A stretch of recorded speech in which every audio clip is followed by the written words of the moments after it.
안녕하십니까. 불교TV 전략기획실장 유건주입니다.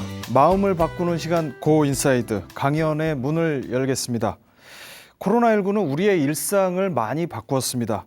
밖으로 나갈 수 없게 되면서 우리 내면을 다시 볼 수 있는 그런 기회가 되기도 했습니다. 그러면서 우리 삶에 대해서도 한 번쯤 다시 생각해보는 그런 기회가 됐죠. 그리고 또 우리가 얼마나 자연과 세상과 얼마나 촘촘히 연결되어 있는지도 확인할 수 있는 시간이었습니다. 그래서 오늘은 우리의 내면을 살펴볼 수 있는 방법, 즉 명상에 대해서 집중적으로 알아보는 시간 갖도록 하겠습니다. 아주대 심리학과 김환석 교수님 모시고 태도와 습관, 행동을 바꾸는 명상법을 주제로 강연 들으려고 합니다. 김환석 교수님 자리에 모시겠습니다. 교수님 안녕하세요. 네, 안녕하세요. 네.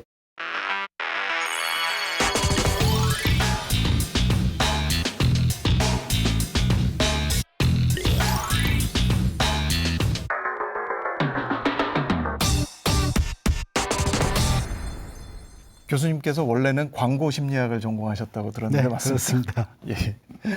얼핏 봐도 광고와 명상 조금 지향점이 다른 것 같은데 광고 심리를 전공하신 교수님께서 어떻게 명상의 전문가로 거듭나게 되셨는지, 명상이 무엇인지 그 교수님의 이야기를 통해서 명상에 대한 시야를 조금 더 넓혀볼 수 있는 그런 시간을 갖도록 하겠습니다. 교수님께 강연 청해 듣도록 하겠습니다. 네, 이쪽. 네, 고맙습니다. 저는 사실 아까 소개받은 것처럼 광고 심리학을 전공하던 심리학 기자입니다. 그러다가 우연한 기회에 제가 요가라는 것을 접하게 됐는데요. 그걸 하다가 요가가 저에게 굉장히 잘 맞는다고 느끼게 돼서 제가 이거를 좀 더 깊이 배워야 되겠다 그래서 불교 대학원 대학교라는 데 이제 진학을 다시 했었습니다. 거기서 지금 사진으로 나오고 있는 장현갑 교수님을 만나게 됐습니다. 장 교수님은 뭐 심리학계의 거목이자 세계적으로 유명한 교육자시고 한데, 장 교수님은 생물심리학 또는 생리심리학을 하신 분인데 아주 오래전부터 명상을 오래 하시고 또 본인이 직접 그 효과와 이득도 느끼시고 그러면서 명상을 과학화하는 데 아주 앞장서신 분인데, 제가 이분을 만나면서 이 명상이라는 게 이게 과학으로 접근을 할 수 있겠구나 하는 그런 아주 깊은 감화를 받게 됐습니다. 그러면서 이제 요가뿐 아니라 명상도 이제 MBSR이라는 장현갑 선생님을 통해서 소개를 받고 배우고 그러면서 하게 됐는데, 특히 심리학이 명상이 어떤 방식으로 효과를 발휘하는가 하는 것들, 이런 메커니즘을 비종교적인 언어로 잘 설명할 수 있겠다 하는 그런 통찰이랄까요? 그런 걸 얻었습니다. 그래서 제가 이제 전공을 원래 광고 심리학을 했는데 그 부분을 조금 옆으로 빼고 건강심리학이라는 분야로 다시 시작을 하면서 본격적으로 명상을 우리의 건강과 관련시켜서 연구도 하고 또 프로그램도 만들고 하는 작업을 하게 됐습니다.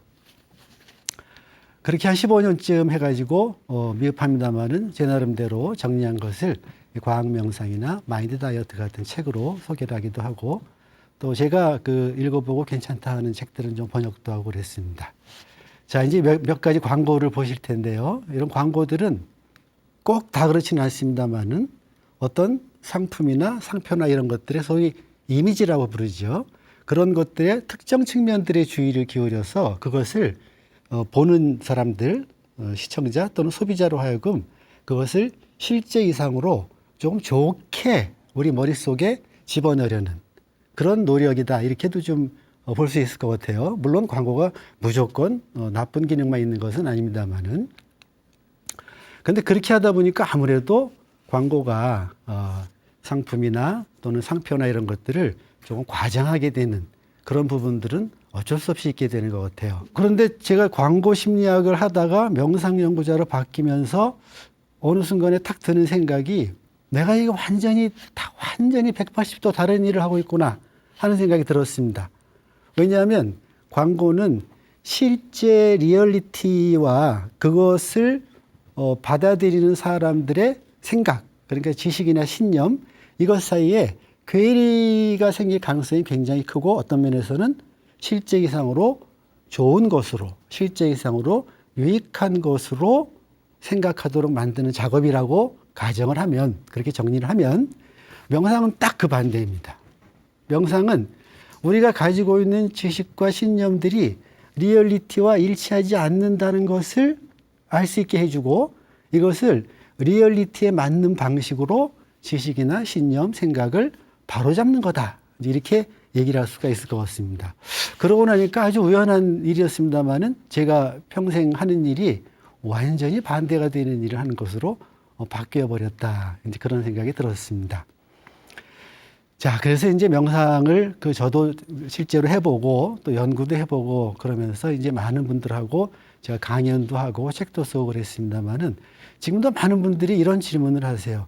명상이 정말 효과가 있습니까? 굉장히 중요한 질문입니다만은 사실 이런 질문 자체는 별로 의미가 없어요.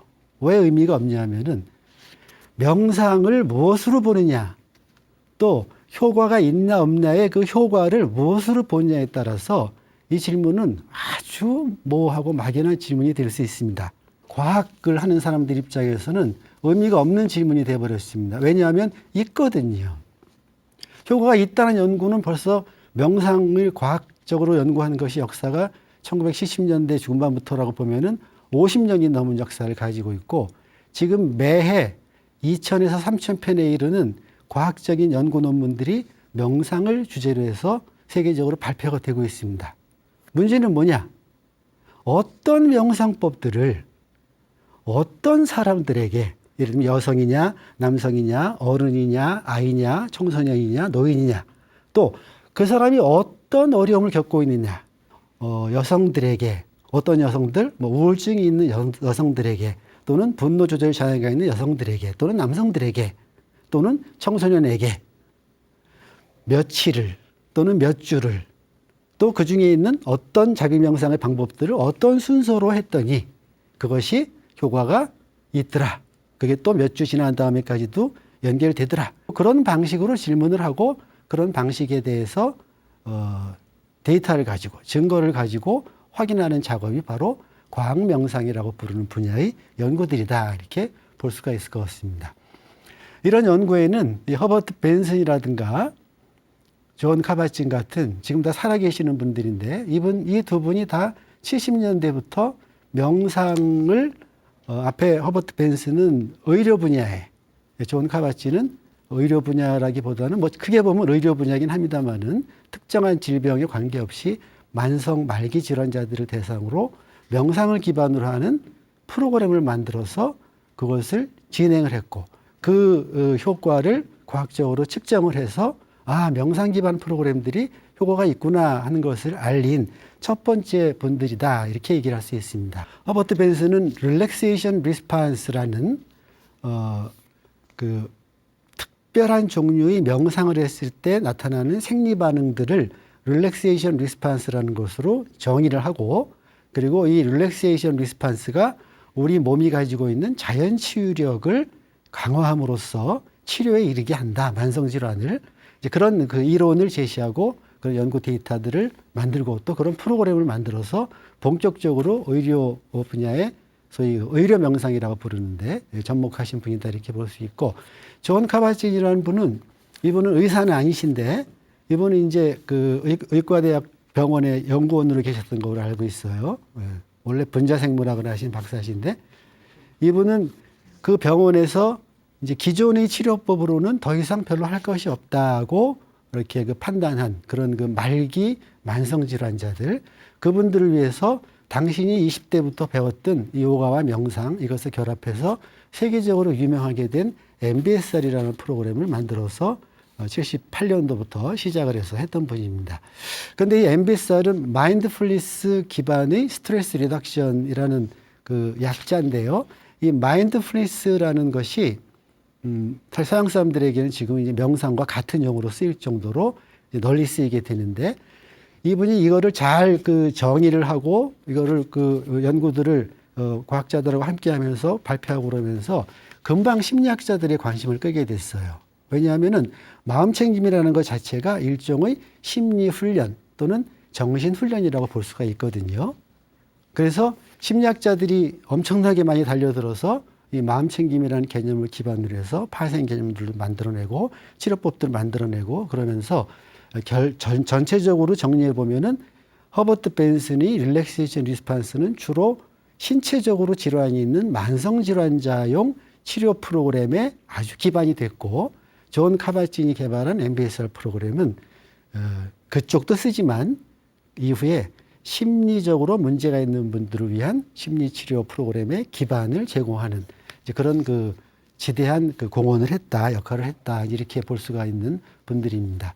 그렇게 된 데에는 지금 왼쪽에 있는 것은 뇌파를 재는 장치고 오른쪽에 있는 것은 아마 요즘 우리나라에서도 많이 쓰고 있으니까 fMRI라고 해서 뇌의 활동을 실시간으로 촬영할 수 있는 그런 장비인데 이런 이 첨단 장비들을 이용해서 명상을 오래 하신 분들이 실제로 뇌에서 어떤 일이 벌어지고 있는지 또 일반 사람들의 뇌와 어떻게 다른지 이런 연구들을 통해서 그 뇌과학적인 측면에서 명상의 효과를 밝힌 연구들 이런 것들이 굉장히 또 대중적인 확산에도 기여를 했다고 볼 수가 있습니다.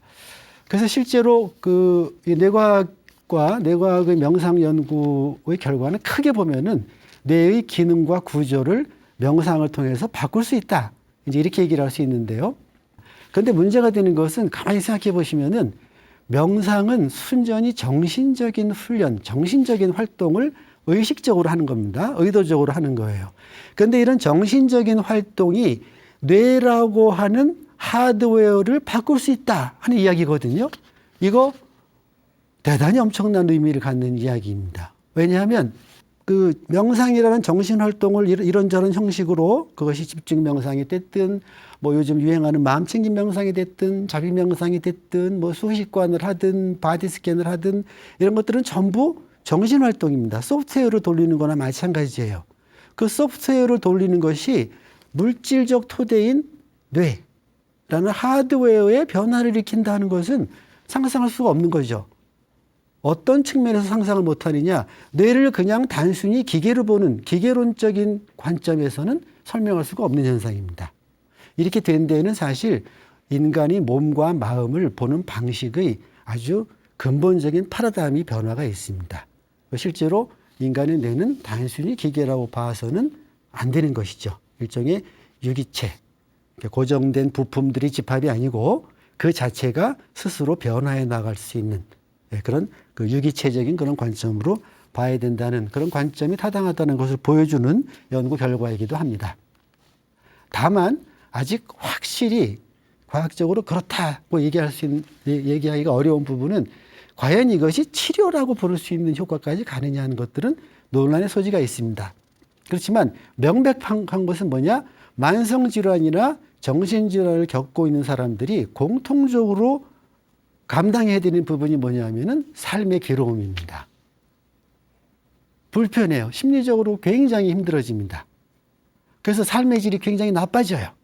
그 질병 자체의 증상을 완전히 없애거나 완전히 되돌릴 수 있다고까지는 결론을 내리지 못한다 하더라도 그런 질병을 가지고 사는 삶이 감당해야 될 그 버거운 삶의 질의 저하라든가 웰빙의 저하라든가 이런 것들을 충분히 방지하면서 질병과 함께 살면서 훨씬 덜 괴롭게 살 수 있게 하는 데에는 분명한 효과가 있다고 제가 장담을 할 수가 있습니다. 그 다음에 이제 제가 특별히 소개 좀 드리고 싶은 것이 영국의 사례인데요. 영국은 작년부터 시작해서 영국 정부가 주도해서 370개의 학교를 시범 학교로 뽑아가지고 마음챙김, 마인드풀니스라고 부르는 과목을 시범 과목으로 금년 말까지 2년 동안 실시를 하고 있습니다. 이게 어떤 의미를 갖느냐 하면 아이들의 교육, 청소년의 교육에 굉장히 큰 도움이 된다고 이제 믿게 된 거죠. 그 결과가 어떨지는 모르겠습니다만은 금년 끝나봐야 알겠죠. 아마 분명히 과학적인 접근을 하니까 그 방법으로 아이들이 했을 때와 안 했을 때 어떤 차이가 있는지 또 아이들이 그걸 즐겁게 유익한 것으로 받아들이는지 교사들이 또 그것을 그 효과를 또 느끼는지 또 학부모들도 그런 행동 변화나 아이들 행동 변화나 이런 걸 통해서 이게 괜찮구나 하고 과목으로 받아들일 만하고 느끼는지 하는 그런 연구들을 할 겁니다. 아마 긍정적으로 나올 거예요. 그러고 나면 학교에 초중고 대학에 마음 챙김, 즉 명상이라고 부르는 것이 하나의 과목으로 자리 잡을 가능성이 상당히 높다고 봅니다. 이런 정도의 활동들이 그 서구 국가들에서 이루어지고 있다는 것은 명상이 이미 종교의 영역을 완전히 떠나서 우리들의 일상 영역에서 새로운 교육 패러다임의 소재로 충분히 받아들여지고 있다는 그런 증거로 봐도 될 것입니다. 제가 이제 주변의 분들을 만나보면은, 명상을 뭐 이렇게 방법이 많어. 도대체 명상이 어떤 건 명상이고 어떤 건 명상이 아니야. 뭐 이렇게 궁금해 하시는 분들, 혼란스럽다고 하시는 분들이 있습니다. 물론 이제 그 불교 전통에서, 힌두교에서 불교로 이어지는 그런 전통에서 이 다양한 명상법들이 체계화된 것은 사실입니다만은 저는 그것과 좀 관련이 있으면서도 조금 독자적으로 과학을 하는 사람의 입장에서 소위 명상이라고 부르는 방법들을 크게 세 가지 정도로 분류하는 것이 좋겠다는 것이 제 입장입니다. 세 가지 명상법의 첫 번째는 집중 명상입니다. 집중 명상은 말 그대로 대상을 하나를 정해서 그 대상에 명상을 하는 시간 동안 우리의 의식의 에너지라고 부르는 주의를 고정을 시키고 그것을 최대한 유지하려고 노력하는 그런 명상법이다. 이렇게 생각해 볼 수 있습니다. 그 다음에 통찰 명상이라고 부르는 전통적인 명상이 있습니다. 이 명상을 이제 마음챙김 명상이다. 이렇게도 부를 수 있는데 이 통찰 명상은 실제로 굉장히 다양한 방법이 있습니다만은 집중 명상과 달리 명상을 하는 동안에 주의의 대상이 하나로 고정되지 않는다는 특징이 있고 그리고 주의가 단순히 하나의 차원에 머무는 것이 아니라 주의에 대해서 주의를 기울인다는 그런 소위 그 메타주의라고 부르는데요. 메타 어텐션이라고 부르는데 그런 그 기법이 들어가 있는 방법이다. 이제 이렇게 좀 어려울 수도 있겠습니다만은 말씀드릴 수 있습니다. 세 번째는 자비 명상인데요. 이 자비 명상은 앞에 집중이나 통찰 명상하고 굉장히 많이 차이가 있습니다. 불교 전통에서 자비 명상을 어떻게 다루느냐에 관계없이 자비 명상은 집중이나 통찰 명상은 굉장히 차이가 있는데 제일 큰 차이가 뭐냐 그러면 자비 명상은 명상을 하는 사람들의 마음 상태가 그 마음 명상하는 사람들의 의식 속에 나 말고 다른 사람, 다른 존재가 함께 있으면서 상호작용하는 맥락을 만들어내고 있다는 거예요. 그래서 저는 자비 명상은 일종의 소셜 메디테이션이다. 거기에 비하면은 집중이나 통찰은 그 마음속에 자기밖에 없습니다. 혼자서 하는 명상이에요. 그런 점에서 퍼스널하다 이렇게 얘기를 할 수가 있습니다. 이 세 가지 명상법의 공통적인 분모를 모아봐라 그러면 그게 바로 마음챙김이라고 부르는 컨셉입니다. 마음챙김. 이거 이제 카바진이라는 분이 이렇게 정의를 한 겁니다. 지금 이 순간의 내적 경험에 대해서 비판단적으로 주의를 기울이는 거다 이렇게 얘기했습니다. 결국 마음챙김은 주의를 기울이는 방법입니다. 근데 어떻게 주의를 기울이느냐? 지금 이 순간에 주의를 기울인다. 과거나 미래가 아니라 내적 경험에 바깥이 아니라 나의 마음 자체를 들여다본다. 또 어떻게 주의를 기울이냐? 옳다 그르다, 좋다 나쁘다 따지지 않고 그냥 주의를 기울인다. 그러면 어떤 결과가 있느냐? 그냥 있는 그대로 알아차릴 수 있다. 알아차림이라는 용어를 많이 쓰는데 그냥 심리학용어로는 그냥 자각이라고 하면 되겠습니다. 근데 순수한 알아차림이다. 왜 순수하다고 그러느냐? 보통 우리가 넉넉고 주의가 왔다 갔다 하면서 받아들이는 정보들은 순수하게 알아차리지 않습니다. 그 정보를 해석할 때 이미 우리의 기존 지식 체계가 동원돼서 해석을 하기 때문에 각종 고정관념과 편견, 색안경 이런 것들로 얼룩져서 왜곡돼서 받아들이게 됩니다. 그래서 리얼리티를 우리 마음이 정확하게 반영하지 못하게 되기 때문에 그런 알아차림은 오염된 알아차림이다 이렇게 얘기할 수도 있어요. 마음 챙김은 결국 우리 마음을 들여다보면서 거기서 나타나는 생각이나 느낌이나 몸의 느낌들 이런 것들을 그냥 그런 것이구나 하고 더 이상 옳다 그렇다 좋다 나쁘다 판단 평가하지 않고 그냥 알아차리려는 그런 주의다 이렇게 얘기할 수가 있습니다. 그래서 내면 관찰을 하는 것은 주의 훈련이다 이렇게 얘기할 수 있고 판단을 안 하려고 그러는 것은 명상을 할 때의 태도. 그래서 특별한 방식의 주의 훈련이다 이렇게 정리를 하게 된 거죠. 이 전제는 뭐냐면 우리 마음이 바깥에서 자극이 들어오든 내면에서 어떤 현상이 나타나면 그게 또 자극이 되어서 우리 마음은 자동적으로 연쇄 반응을 일으키도록 되어 있습니다. 그렇게 되어 있다는 것은 뭐 명상을 하시는 분들의 그 조상들의 얘기뿐 아니라 현대 심리학에서도 생각이라는 것이 억누를 수 없을 정도로 자연스럽게 끊임없이 나타나고 있다. 그리고 그런 것들이 우리의 감정을 일으키고 또 감정이 다시 생각을 일으키고 그것이 또 감각을 일으키고 이렇게 감각과 감정과 생각이 끊임없이 상호작용하면서 연쇄 반응하고 있다는 것은 널리 알려져 있는 사실입니다. 그런 연쇄 반응을 스탑하는 방법으로다 알아차리고 그만 판단하지 않고 하는 그런 작업을 마음챙김이다 이렇게 정리할 수가 있겠죠. 여기서 우리가 조금 마음챙김을 이해하기 위해서 심리학자들이 이야기하는 경험하는 나와 알아차리는 나라는 것을 구분을 해볼 필요가 있어요. 이 알아차리는 나가 작동을 하면은 마음챙김을 하고 있다고 할 수 있고, 알아차리는 나가 작동을 안 하면은 마음챙김을 못하고 있다, 마음을 놓치고 있다 이렇게 얘기할 수 있어요. 알아차리는 나는 뭐냐면 지금 보시는 분들도 한번 생각해 보세요. 지금 뭐 하고 계시죠? 하고 스스로 물어보면 나 지금 뭐 하고 있지? 그러면 나 이거 하고 있지? 지금 자세는 어떻죠? 나 이런 자세지? 이렇게 할 수 있죠. 그런데 이렇게 물어보기 전에는 내가 뭘 하고 있는지, 내가 어떤 자세에 있는지 알지 못했어요. 그것처럼 우리가 우리 마음속에 어떤 생각이 나타나고 감정이 나타나고 그러면은 우리는 그 생각대로 살고 감정대로 살 뿐이지, 내가 지금 이런 생각을 하고 있군, 내가 지금 이런 감정을 경험하고 있군, 아, 내가 지금 무릎팍이 아픈 상태군, 이런 식으로 아프고 특정 생각을 하고 특정 감정을 경험하는 것도 나지만 그런 경험하는 것을 보고 알아차리는 나도 있단 말이죠. 이 알아차리는 나는 우리 누구에게나 있는 어떤 실체가 아닙니다. 이것은 하나의 우리 의식의 기능이라고 보셔야 되는데 이런 기능으로서 이미 가지고 있는 것입니다. 자, 이렇게 조금 정리를 해봤는데요. 명상을 제가 이제 아까 말씀드렸던 것처럼 장영갑 교수님 통해서 접하게 된 것은 아마 한 16년, 7년쯤 되는 것 같아요. 개인적인 변화가 어떤 것이 있냐? 제가 뭐 엄청난 신비체험이나 엄청난 무슨 깨달음을 경험했느냐? 전혀 그렇지 않습니다. 네. 그렇지만 돌이켜보면은 많은 것들을 새롭게 보게 됐어요. 대단히 많은 것들을 새롭게 보게 됐습니다. 그 중에 제가 명상을 통해서 또 명상과 관련된 공부를 하면서 새롭게 보게 된 것들 몇 가지를 소개해 드리면은 첫 번째는 감정의 기능성이라는 것입니다.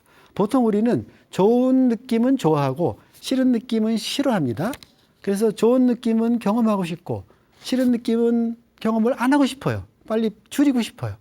또 좋은 느낌뿐 아니라 좋은 느낌과 관련된 것들도 우리는 좋아하고 나쁜 느낌뿐 아니라 싫은 느낌과 관련된 것들도 싫어해요. 그래서 부정적인 감정을 경험하는 거, 우울, 분노, 슬픔 이런 것들을 경험하면은 이게 스스로 문제가 있다고 많이 생각을 해요. 우리가 부정적으로 느끼는 감정도 얼마든지 좋은 점이 있고 우리가 긍정적으로 느끼는 감정도 얼마든지 해로울 수가 있다는 것을 명상을 공부를 하면서 조금 확실하게 깨닫게 된 것, 또 생각이 얼마나 자동적으로 일어나고 얼마나 쉽게 왜곡되느냐 하는 것들도 제가 명상을 통해서 깨달았다면 깨달은 작은 깨달음이라고 볼 수 있어요. 그 다음에 모든 존재의 절대적인 평등성, 모든 존재는 절대적으로 그 자체로 온전하다는 것을 깊이 느끼게 됐습니다. 그동안 너무 상대적으로 비교를 해서 키가 170이야, 그럼 작어, 그럼 나쁘네, 이런 식의 사고방식에 너무 익숙해져 가지고 우월하다, 열등하다 하는 그런 방식으로 나 자신과 세상을 보던 것이 많이 바뀌고, 그리고 저도 기분 좋게 생각하는 거는 마음이 조금 따뜻해진 것 같아요. 제가 과학하는 사람이라 좀 냉정하게 따지는 게 세던 그런 사람인데 그런 것들을 넘어서서 좀 따뜻한 마음이 되고 또 생활 습관도 많이 건강하게 바뀌었다고 말씀드릴 수 있습니다. 전체적으로 봐서 제가 사는 삶의 의미, 또 삶을 내가 꾸려나가고 있다는 그런 느낌, 이런 것들이 저의 웰빙을 좀 좋게 하고 있다, 이렇게 정리를 해볼 수 있습니다. 그다음에 마지막으로 한 말씀, 명상은 우리가 삶을 건강하고 의미 있게 살아가는 하나의 방법에 불과하다 하는 것입니다. 너무 명상에만 하지 마시라. 잘못하면 명상 중독도 있을 수 있고 명상이 오히려 해로울 수도 있다. 특히나 많은 분들이 명상을 생각을 없애는 것이다 이렇게 오해하시는 분들이 많은데 절대로 그렇지 않습니다. 명상은 제대로 된 생각을 하도록 하는 거기 때문에 평소에 깊이 생각하는 것도 굉장히 중요한 명상법일 수 있다 하는 것을 말씀을 드리는 것으로 제 강의를 마치도록 하겠습니다. 고맙습니다.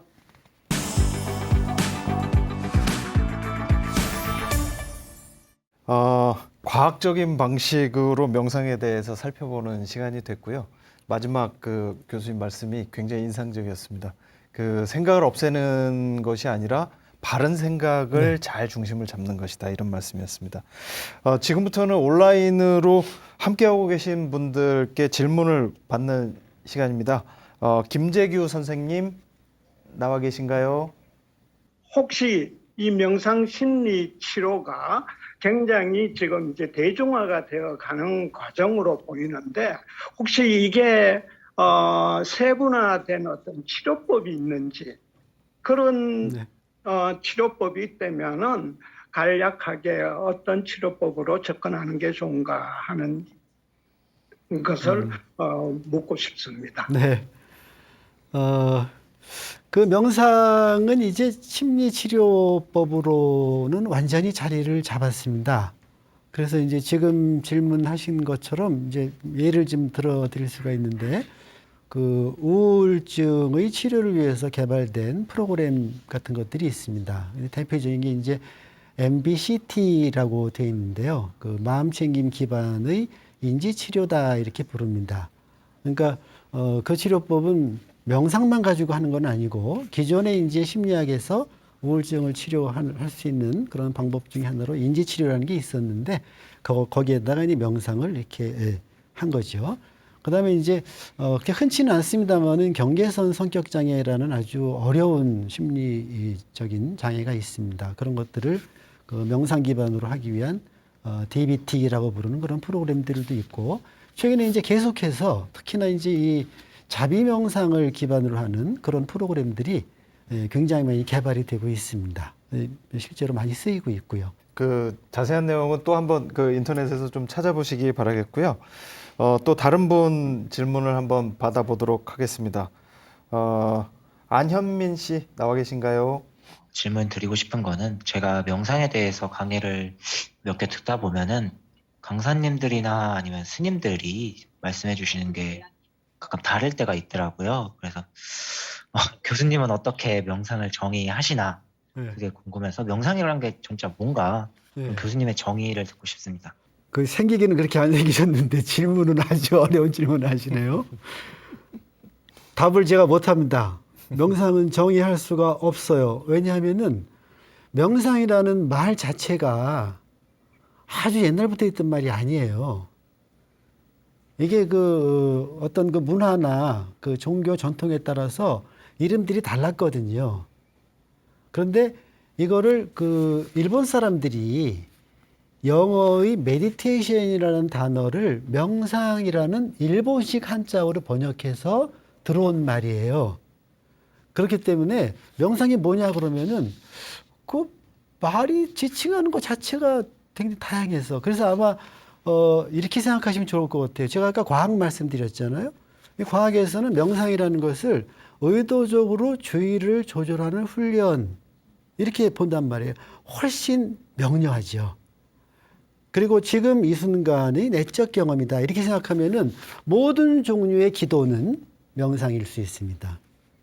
왜냐하면 기도할 때 이거 오늘 이거 예배나 뭐 이런 미사나 절에서 하는 예불 끝나고 점심 때 뭐 나올라나 생각하고 있으면은 지금 이 순간에 주의가 있지가 않잖아요. 그건 명상하는 게 아니다. 이렇게 할 수 있겠죠. 종교에 관계없이 우리가 지금 이 순간에 어떤 절대적인 존재, 초월적인 존재를 직접 경험하기 위해서 마음을 거기에 모으고 이 마음을 모은다는 게 주의를 모은다는 걸 설명할 수 있는 거거든요. 네. 그렇게 해서 이렇게 하고 있으면은 기도, 찬송, 심지어는 밥 먹는 것도 명상일 수 있고 화장실에서 용변 보는 것도 명상일 수 있습니다. 왜냐하면 우리가 밥 먹고 용변 볼 때 주의가 지금 이 순간에 있지 않거든요. 밥 먹으면서 밥 먹고 나서 커피 먹어야지 생각합니다. 커피 마시면서 빨리 들어가서 숙제해야 되는데 또 일해야 되는데 자꾸 주의가 지금 이 순간이 아닌 딴 데로 가잖아요. 그걸 자꾸 지금 이 순간에 모으는 방법을 그래서 이제 과학적인 정의가 그래서 조금 이렇게 같이 커뮤니케이션을 하면서도 말에 오해가 없이 연구할 수 있는 그런 좋은 점이 있는 거죠. 또 다른 질문 한번 받아보도록 하겠습니다. 이준호님 나와 계신가요? 예, 나와 있습니다. 네, 질문 부탁드립니다. 평소에 우울증이 있어가지고 우울증의 치료와 심신 수련을 위해서 명상을 하고 있는데요. 좀 명상을 하다 보면은 잡념이나 지나간 과거 같은 게 생각나가지고 심리적으로 좀 힘들거나 좀 고통을 겪고 있습니다. 이러한 명상을 하는 데 있어서 좀 주의해야 될 점이나 조심해야 될 점들이 있을까요? 많은 분들이 명상만으로 고칠 수 있다고 이야기를 하는데 과학적인 증거는 아직 그렇지 않습니다. 기존의 그 심리치료라는 분야는 역사가 100년이 넘는 그런 역사를 가지고 있고 굉장히 다양한 증상들에 대해서 굉장히 다양한 치료 기법들을 개발해 놓고 있는 우리가 버리면 안 되는 그런 유산이기도 합니다. 그런데 이제 그런 방법들에 명상이라는 것이 가지고 있는 아주 독특한 접근법이 있는데 그런 접근법이 없었던 거죠. 그게 뭐냐 하면은 기존의 그 심리치료의 접근법은 뭐 그것도 이제 그 접근 분야에 따라서 많이 다릅니다만은 지금 가장 널리 쓰이고 있는 접근법이 인지치료라는 것인데 기본 가정이 뭐냐 하면은 생각이 잘못돼 있다 하는 가정이에요. 잘못돼 있는 생각이 그런 우울한 느낌들, 불편한 생각들을 계속 만들어낸다고 보는 겁니다. 그런데 명상은 기본적으로 생각을 보는 방식이 달라요. 명상에서 생각은 잘못된 것도 아니고 잘된 것도 아니고 그냥 생각이야. 즉 생각이라는 것에 우리가 그렇게 크게 영향을 받을 이유가 없어. 이렇게 보는 겁니다. 그러니까 굉장히 다른 방식이죠. 그런데도 이 명상과 인지치료가 결합을 해서 굉장히 효과를 많이 보고 있어요. 그래서 제가 질문에 대해서 정확한 답이 될지는 모르겠습니다만 일단 지금 병원에서 질병으로 진단을 받으시는 분들이 그 치료를 완전히 포기하고 명상으로 할 수 있다 하는 얘기는 대단히 위험하다고 말씀드립니다. 그 치료는 하시면서 그러면서 이것을 같이 병행을 하면은 분명히 효과를 볼 수 있고 그 효과를 보이게 되면은 복용하는 약이라든지 이런 것도 줄일 수 있고 또 증상도 많이 잡을 수 있고 그런 거죠. 네. 이제 그런 점에서 그 명상을 그 만능으로 보지 않으시는 게 중요하겠다 하는 말씀으로 대답을 대신 드립니다. 네. 네. 그 질문하셨을 때 잡념이 생길 때는 어떻게 하면 좋겠느냐 이런 말씀도 있었습니다. 그렇죠. 그 잡념이요. 뭐가 잡념이죠? 이렇게 질문해 볼 수 있어요. 내가 이 생각을 하고 싶었어요. 내가 앞으로 어떤 직업을 갖고 살면 좋을까를 생각을 하고 있었습니다. 그런데 그 생각이 아닌 다른 생각이 떠오르면 그게 잡념이죠. 그러니까 잡념이라는 것은 내가 의도적으로 무엇을 우리가 깊이 있게 생각할 것인가 그것이 아닌 다른 것이 잡념이 되는 거지 어떤 생각은 무조건 잡념, 어떤 생각은 무조건 정념 이렇게 부를 수 있는 건 아니죠. 명상을 하시면서 잡념이 생기는 것을 당연하다고 받아들이시는 게 중요합니다. 잡념 안 돼. 나 이렇게 잡념이 많지? 문제야. 문제라고 보는 게 문제예요. 잡념이 있는 게 당근입니다. 당연한 겁니다. 그리고 이 연구 결과는 네이처 같은 잡지에도 실려 있습니다. 사람들은 가만히 두면은 스토리텔링을 지가 해요. 우리 뇌는 이야기꾼이라고 그러죠. 잡념이 생기는 게 당연한 겁니다. 문제는 이런 잡념을 어떻게 다룰 것이냐 하는 그 구체적인 기법을 이야기하기 전에 잡념을 당연한 것으로 보는 것이 굉장히 중요해요. 그런데 명상을 하다 보면 잡념이 생기면은 그냥 당연한 것으로 보지 않으니까 어떤 문제가 생기냐면 왜 잡념이 이렇게 많이 생기는 거야 하고 자신을 탓하게 됩니다. 명상이 편하자고 하는 건데 탓하자고 하면은 명상 방향은 목표는 이쪽인데 이쪽으로 가면서 안 된다고 그러는 거잖아요. 자신을 친절하게 대하셔야 됩니다. 명상하시면서 이건 훈련이기 때문에 욕심이 커지지 않도록 해야 돼요. 욕심이 커지면 그러면 자기 비난하게 됩니다. 그저 잡념이구나. 그럴 때 아주 좋은 게 뭐냐면 내가 잡념을 가지고 있다는 거를 내가 알았네. 그거 스스로 칭찬해 주세요. 내가 아랫배 호흡을 관찰하려고 했는데 잡생각이 들었어. 또 잡생각이 들었어. 이러지 마시고 내가 잡생각이 들었다는 거를 알았네. 거기다 더 칭찬할 만한 거 있죠. 내가 명상하려고 앉았잖아요. 칭찬할 일 아니에요. 딴 거 안 하고 내가 명상하려고 앉았단 말이에요. 또 다른 질문 한번 받아보도록 하겠습니다. 송병화님 나와 계신가요? 저희들이 아까 말씀하신 것처럼 여러 가지 잡념도 떠오르고 앉아있다 보면 여러 가지 생각들이 떠오르는데 우리가 좀 쉽게 할 수 있는 어떤 정신훈련 같은 것들이 어떤 것이 있을지 좀 궁금합니다. 저는 오히려 그냥 조금 일단 쉽게 생각하시는 게 좋을 것 같아요. 처음 시작하실 때 쉽게 예를 들면 제가 이제 이런 예를 가끔 드는데 정신줄을 놓지 마십시오. 그런 거예요. 뭐 일상적인 용어가 될지 모르겠어요. 내가 뭘 하고 있으면은 지금 내가 뭘 하고 있는 거에 자꾸 정신줄을 놓지 마라. 근데 정신줄을 놓지 마라는 얘기가 조금 분석을 해보면 거기에 주의를 기울여라 이런 뜻입니다. 내가 밥을 먹고 있을 때는 밥 먹는 것에 주의를 기울여라. 주의를 기울이면 어떤 일이 있느냐? 주의를 기울이면 그것을 알 수 있게 됩니다. 주의를 기울이지 않으면은 알 수가 없습니다. 그러므로 주의를 기울인다는 것은 그것을 안다는 거거든요. 그럼 이제 제일 쉽게 할 수 있는 게 일상적으로는 정신줄 놓지 마라 하는 표현이 제일 좋은 것 같고 그냥 명상해야지 하는 생각이 들 때마다 자꾸 몸을 들여다보시는 거 좋습니다. 몸의 느낌, 내가 지금 어떤 느낌을 경험하고 있나, 감각 경험이 어떤가, 그걸 조금 좁혀서 하신다면은 호흡에 관심을 가지시는 게 좋아요. 호흡을 훈련한다고 막 양을 늘리고 줄이고 하는 거는 명상이라고 보기는 어려워요. 그건 호흡 수련이다. 소위 에너지 수련 같은 건데 명상은 그것하고는 다르다고 볼 수 있는 건데 그냥 눈을 뜬 상태에서도 우리 주의를 아랫배든 가슴이든 어떤 사람은 가슴에서 잘 느끼고 어떤 사람은 배에서 잘 느끼니까 잘 느껴지는 데다가 주의를 기울이면 숨이 들어오고 나가는 거 알 수 있고 내가 숨 쉬고 있다는 거 알 수 있습니다. 그냥 그거랑 같이 있다 생각하세요. 숨이 들어오고 나가고 하면은 그 리듬도 느껴지거든요.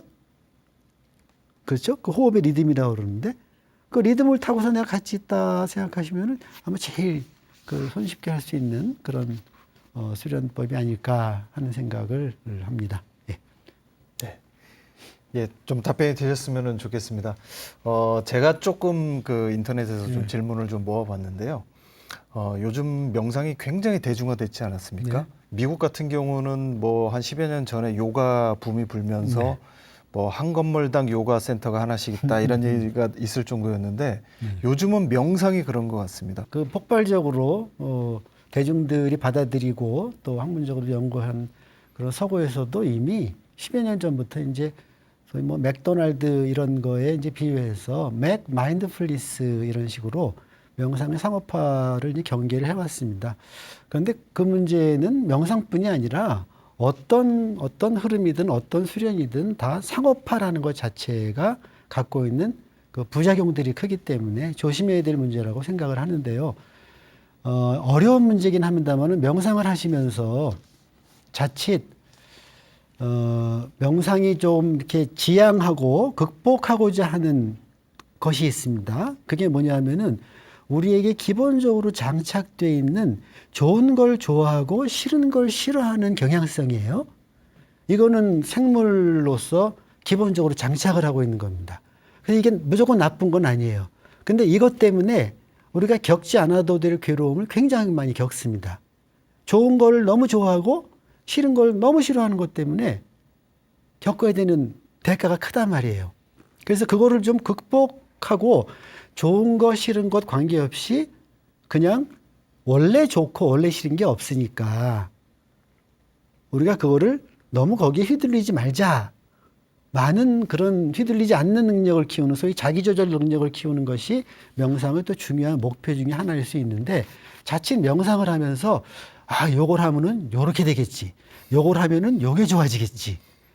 요런 수준에서 계속 머물러서 명상을 쓴다면, 물론 처음에 괴로움이 굉장히 크신 분들은 그런 괴로움을 줄이기 위해서 명상을 하셔도 충분히 좋습니다. 그러나 그것이 명상이 지향하는 끝이 아니라는 것을 좀 이해하시는 게 중요할 것 같아요. 명상은 그렇게 뭐 금방 진통제 먹듯이 먹었더니 통증이 없어지고 무슨 최음제 먹듯이 먹었더니 금방 기분 좋아지고 이런 것에만 빠지면은 그 명상 중독이라고 부릅니다.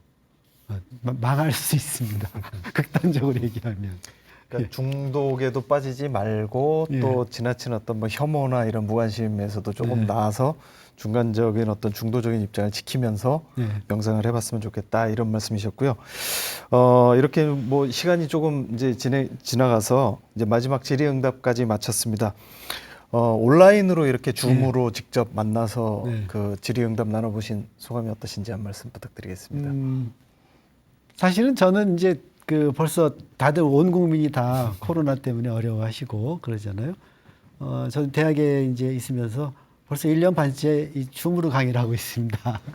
그래서 이렇게 줌으로 주고받는 것이 그렇게 뭐 생소하다거나 그렇지는 않은데, 질문의 수준이 굉장히 높으셔서, 제가 내심 조금, 우리 그 사회가 명상에 대해서 정말 관심도 많고 하시는 분도 숨은 제 분들이 굉장히 많구나 하는 그런 느낌을 느꼈습니다. 참가해 주셔서 감사드립니다. 저도 즐거웠습니다. 감사합니다. 네, 고맙습니다. 네. 고맙습니다. 초기 경전에 아나빠나 사티경이라는 경전이 있죠. 들숨 날숨 알아차림의 경 정도로 번역할 수 있을 것 같습니다. 숨을 들이쉬고 내쉬는 과정을 관찰하며 끊임없이 변화하는 마음을 살피면서 마음의 무상함을 깨닫는 그런 수행법이라고 할 수 있습니다. 전문가들은 오랜 시간 명상하는 것이 중요한 것이 아니라 5분, 10분이라도 제대로 그리고 꾸준히 명상하는 것이 중요하다고 지적합니다. 마음의 흙탕물을 가라앉히듯이 어느새 선정에 들어있는 그런 상태를 이 수행을 통해서 발견할 수 있다는 뜻이겠죠. 다음 시간에는 종교를 넘나들면서 영성의 종교를 추구하는 이현주 목사님 모시고 강연 청해 듣는 시간 갖도록 하겠습니다. 우리 시대의 종교인들이 어떤 생각을 해야 될지 그런 것들을 살펴보는 그런 강연 시간 갖도록 하겠습니다. 강연 함께 해주셔서 감사합니다. 안녕히 계십시오.